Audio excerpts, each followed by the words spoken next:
She asked her maid, Maria, to find her a carriage. However, Maria immediately went and told the archbishop, for in the treacherous court, self-preservation was the first rule. If the empress escaped, Maria would be executed.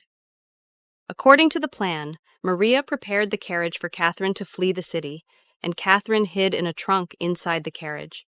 Just as Catherine felt a sense of excitement at the prospect of escaping this hell, the carriage suddenly came to a halt. Moments later, the trunk was thrown into the icy river. The mastermind behind this betrayal was her husband, Peter. The early winter waters were cold and biting.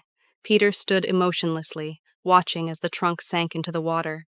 The soldiers stood waiting for his orders. But Peter, without a word, turned and walked away. Then, suddenly, he burst into laughter and signaled for the soldiers to retrieve the trunk. Watching her smug husband, Catherine's eyes filled with rage. Looking back at the 3 small goals she had set when she first arrived in Russia, Catherine could only feel foolish and ridiculous. What was the point of surviving in a place with no hope? She picked up a small knife, ready to end her life.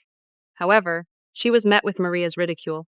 Maria even called for the guards, preparing a bucket and laying towels on the floor to prevent the blood from staining the ground. But deep down, Catherine didn't actually want to die. Since birth, she had felt that she had a certain mission to fulfill. She believed that this era would eventually change because of her.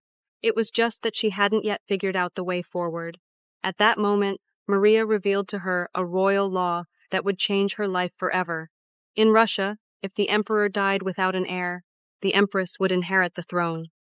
In Maria's eyes, Catherine was the best candidate to overthrow the tyrant.